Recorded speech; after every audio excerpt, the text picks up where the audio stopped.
আজ এই মহান দিবসে আপনাদের সামনে এই বক্তব্য রাখার পর থেকেই আমরা আমাদের সর্বশেষ এবং সবচেয়ে গুরুত্বপূর্ণ অধ্যায়ে প্রবেশ করব।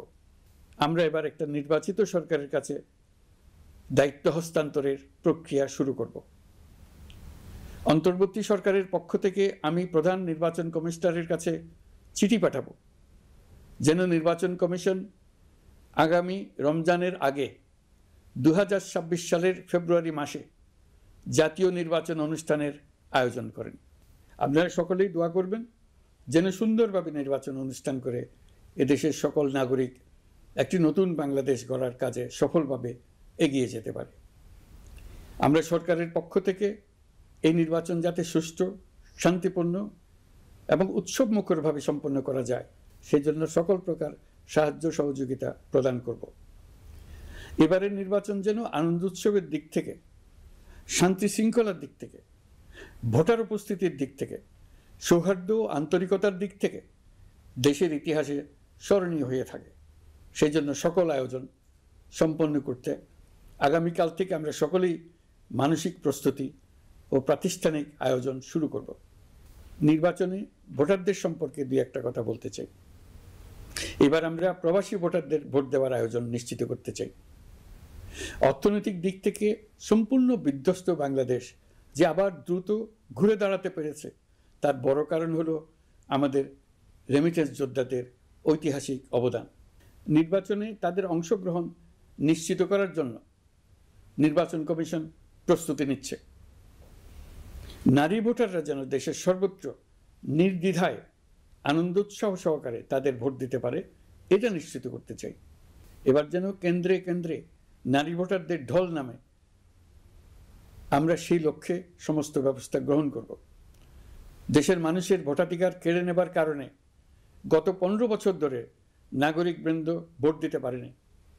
এবারের নির্বাচনে আমরা আমাদের বকেয়া আনন্দ সহ মহা আনন্দে ভোট দিতে চাই।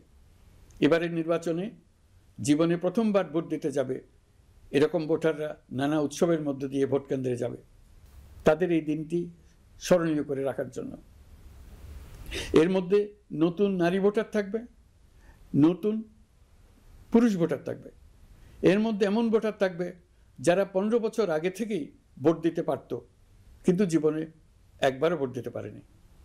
এর মধ্যে আসবে যারা 10 বছর আগে, 5 বছর আগে ভোট দিতে পারত কিন্তু পারেনি। আর আসবে ভাগ্যবান ও ভাগ্যবতীর দল যারা এই প্রথমবার ভোটার হওয়ার যোগ্যতা লাভ করলো এবং সঙ্গে সঙ্গে ভোট দেওয়ার সুযোগও পেয়ে গেল। নির্বাচনের দিনকে আমরা ঈদের উৎসবের মতো করতে চাই।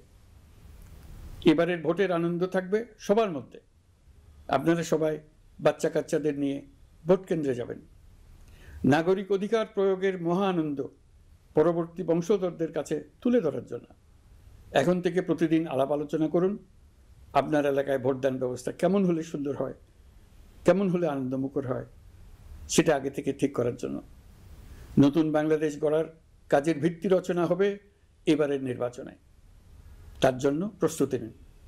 প্রিয় দেশবাসী, দেশের ইতিহাসে এখন পর্যন্ত যতগুলো বড় সংঘাত, সহিংসতার ঘটনা ঘটেছে তার সবগুলোর নেপথ্য কারণ ছিল ত্রুটিপূর্ণ নির্বাচন।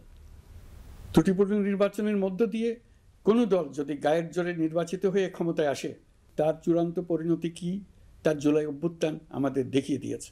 আমরা ইতিহাসের কলঙ্কিত কোনো অধ্যায়ের পুনরাবৃত্তি আর করতে চাই না। আপনারা প্রত্যেকেই অবগত আছেন একটা গোষ্ঠী নির্বাচনকে বাধাগ্রস্ত করার জন্য উন্মুখ হয়ে আছে। তারা দেশের গণতান্ত্রিক অগ্রযাত্রাকে ব্যাহত করতে দেশের বাইরে বসে ভেতরে থেকে নানা অপচেষ্টায় লিপ্ত রয়েছে। আমাদেরকে অবশ্যই খেয়াল রাখতে হবে তারা যেন নির্বাচনকে সংঘাতময় করে তোলার কোনো রকমের সুযোগ না পায়।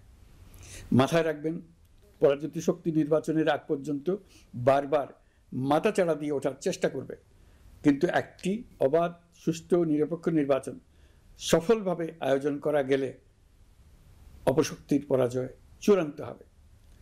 নির্বাচন সংক্রান্ত বিষয়ে প্রতিনিয়ত পরামর্শ নেওয়ার জন্য আমরা প্রযুক্তির সাহায্য নেব। এই জন্য একটি অ্যাপ তৈরির উদ্যোগ নিচ্ছি। দ্রুত এই অ্যাপটি চালু হবে। আপনারা আপনাদের সকল পরামর্শ, সকল মতামত, সকল আশঙ্কা এবং উদ্যোগের কথা এই অ্যাপের মাধ্যমে আমাদেরকে জানাবেন। আমরা তা যথাযথ কর্তৃপক্ষকে জানিয়ে দেব, সমস্যা সমাধানের জন্য ব্যবস্থা নেব।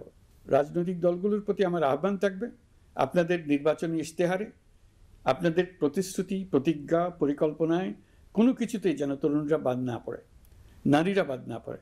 মনে রাখবেন, যে তরুণ তরুণীরা বাংলাদেশকে বদলে দিয়েছে, তারা বিশ্বকেও বদলে দেওয়ার ক্ষমতা রাখে।